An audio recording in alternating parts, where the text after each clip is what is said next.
Good afternoon, Hajra Majid. How are you? I'm good. How are you?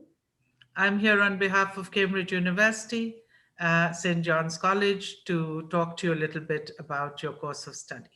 So, can you talk to me in your own words what you are hoping to study at Cambridge? So my goal to study at Cambridge University is veterinary medicine. What appealed to me most about the UK is how they treat animal and their animal rights. Coming from a country where animal rights are being violated almost on a daily basis, I used to see stray dogs being shot, donkeys being beaten up because they're unable to carry certain amount of weight, cats that are stoned to death because the children in the neighborhood just want something to be entertained by. Seeing animal rights being violated almost on a very daily basis, my goal is to study in a country that appreciates animals and gives priority to them, because this is a career that students of the future generation, of the young generation, need to be well aware of and need to understand the necessary need for veterinary doctors. So what my goal is to hopefully study under the veterinary department at Cambridge University and bring their standard and modernized methods back to Pakistan, and open up certain organizations and hospitals that assist animals. Because, to be very honest, there are a lot of veterinary doctors in Pakistan, but there are very few veterinary doctors that are hoping to help these stray animals without charging them, because in Pakistan, healthcare does not extend to animals. And studying in a country such as the UK, where animal rights are given such a priority, and what appealed to me the most about the UK is their Finns law, which was named after a German Shepherd dog that died and was seriously stabbed after he was trying to protect his owner. And under this law, animal abuse criminals are not only met with a fine but also with 5 years imprisonment. So that was actually really appalling, that I come from a country where animal abuse is not even met with the fine. So All studying right, in a so tell me, why did you choose St. John's College at Cambridge? So when I had the opportunity to decide amongst above 30 colleges, this experience was actually pretty daunting and intimidating on which college to choose. Once I started researching and I started looking at the departments and the teachers, I realized that all of the colleges offered the same departments and the courses. So it didn't matter which college would be the best for me academically. It was that what would offer me the best living experience, the extra curriculum. And what appealed to me most about the St. John's College is its location, the extracurriculars they offer, and the living environment that they provide to the students. So the fact that I choose St. John's College, not only because of the academics, but because of the fact that the entire living experience that I will get living in that beautiful town of Cambridge. Hmm. And so I looked at your personal statement, and you start by saying what you have just said, that you were very appalled by animals being treated badly, and how you saved a little dog and he Yeah. became better. But then you go on to talk about a research that you have done in, you call it H for Haven. heaven or Yes, heaven. it's Could you Haven. talk to me a little bit about that? Yes, so basically, it's a student based organization that I started with a few more students. And under this organization, we rescue stray dogs, and we have collaborated with NGOs such as Todd's Welfare Society and PAWS and such as JFK. So, under this organization, what we've done is we've set up a hotline. So, if people in their area know of a stray dog that might be in danger, they contact us and we remove the dog from that area, and then we either move it to foster care or find a family that is willing to adopt the animal. We've also lobbied the government on focusing on animal control, because in Pakistan it's not more as animal control as it's killing, because as stated by government officials, Pakistan apparently does not have the necessary resources nor the time to help these stray dogs. So that's Mhm. what my organization aims to do, is that we help these animals. And so far, since we've launched these organizations, we've rescued about 20 to 25 dogs, and I ended up adopting one of those dogs myself. Oh, okay. That's beautiful. Now, tell me that you talk about Todd's Welfare Society, and Yes. that takes, talk to me about that. Tell me a little bit about that society and So your I stumbled upon contribution to that. yes. So I stumbled upon Todd's Welfare Society in the pandemic when I was.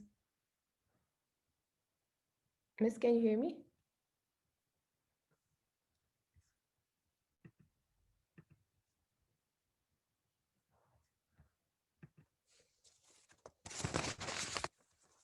Hello. Miss. Okay, Todd's Welfare Society. Yes. So I stumbled upon Todd's Welfare Society during this pandemic when I had a lot of time to think about animal welfare societies within Pakistan.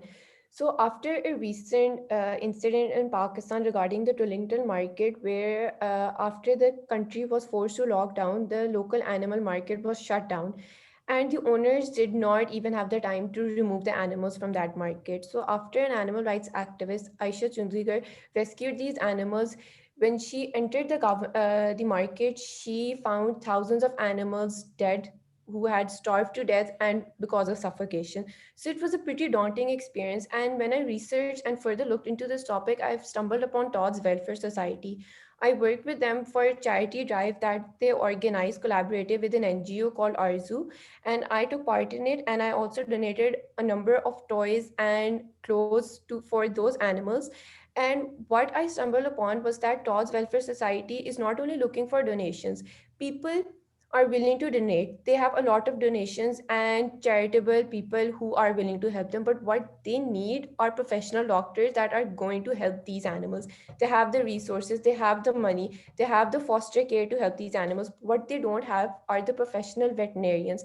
And that's what I want to do, is that when I become a doctor in the near future, I want to work with such organizations to help these animals and treat them and nurse them back to health. And what Good, appealed to good. me was the overall purpose of the Toss Welfare Society, that they are non-government, non-profitable organization that's helping animals of all kinds.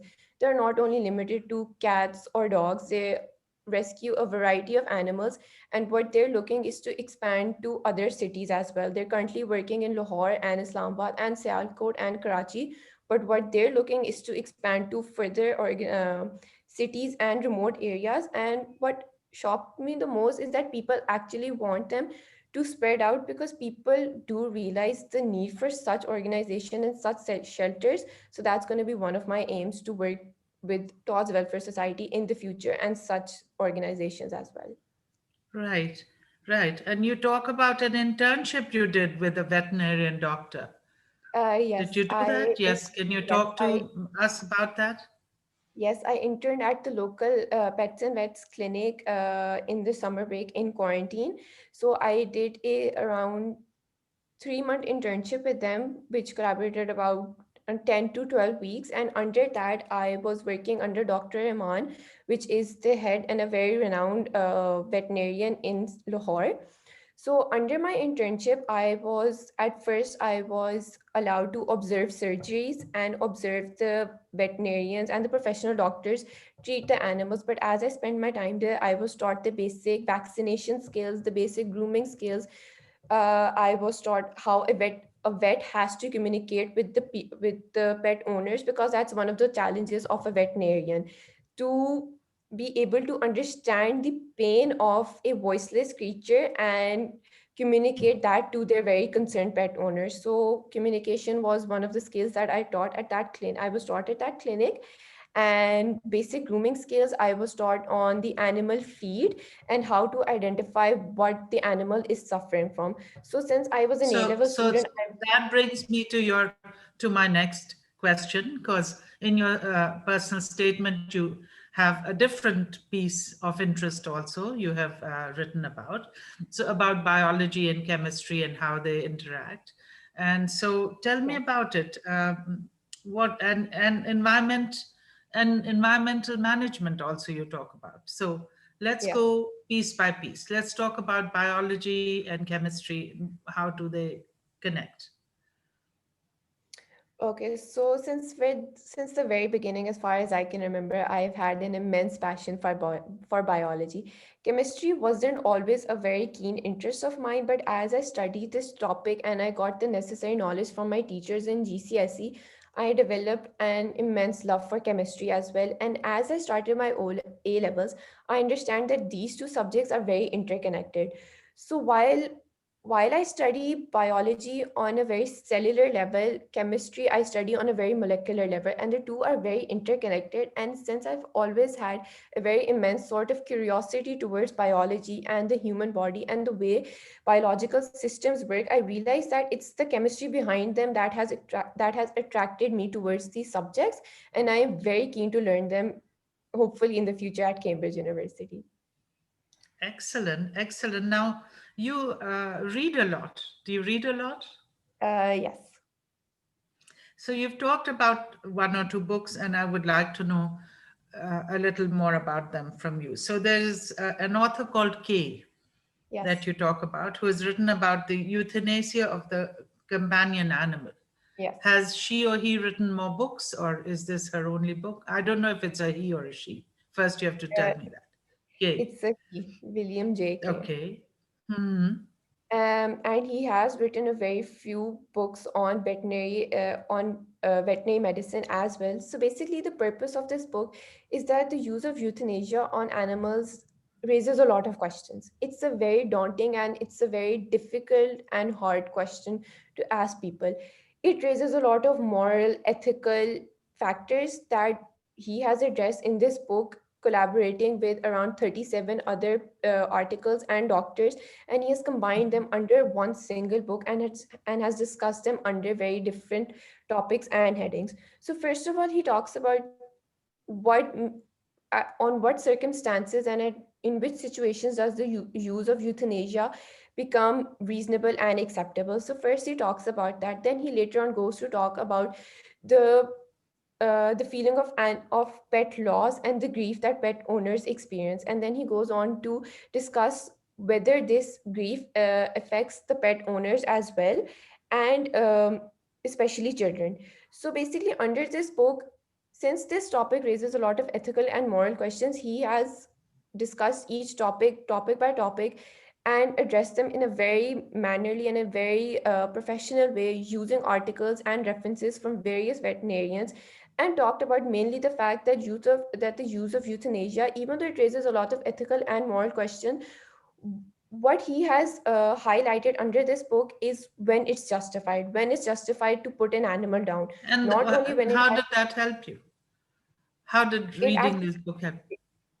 this book really helped me to especially look into the topic of the use of euthanasia in Pakistan specifically. Since I plan on practicing within Pakistan, I researched on this topic, and what this actually helped me and led me to research on the fact was that there is no use of euthanasia in Pakistan. It was actually really, really shocking and honestly heartbreaking when I got to know government officials stating that they don't have the resources nor the time to put these animals down in a less painless way, and what's easier for them is to either feed them poison pellets or just shoot them.